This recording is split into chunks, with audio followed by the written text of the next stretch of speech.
Homeland Security Secretary Kirstjen Nielsen will head to the border Friday for a first-hand review of her agency's treatment of migrants.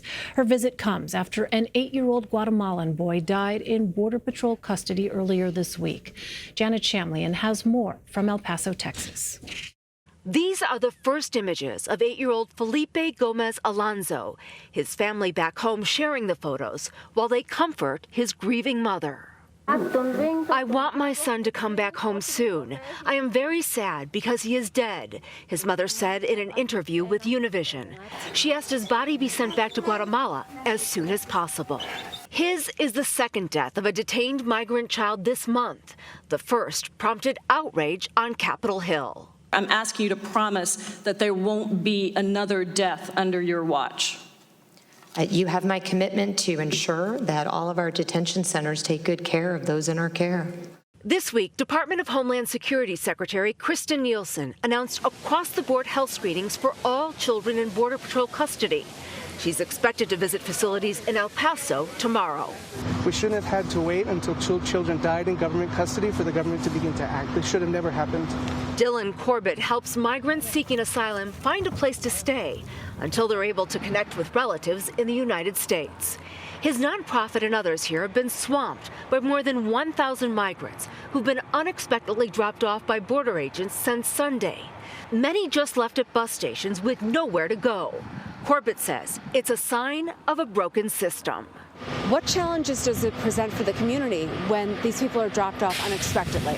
Yeah, there are lots of ripple effects because these are folks who need food, they need a place to shower, they need to be able to telephone their relatives and their contacts in their home countries.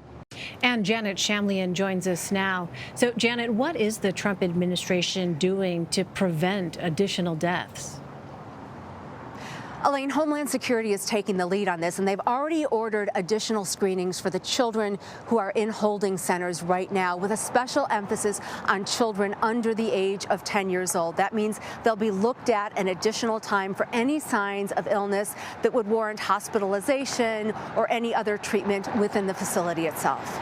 Also, they're reaching out to the CDC and to the Coast Guard, asking for more resources on the ground here to borrow, in effect, medical resources from those agencies here in El Paso and where other agencies are located. It would seem they are needed. Well, we are also hearing, Janet, from the boy's mother today. What does she have to say? So from Guatemala, she did speak about her son. Of course, she is devastated and said that she would like her son's body returned to Guatemala as soon as possible. She explains that her husband and her son came to this country hoping for a better life, and she is now hoping that her husband will be allowed to stay in the United States so that he can work and provide income to send back home to Guatemala. And, you know, the question some people have, Janet, is could other children be facing similar conditions?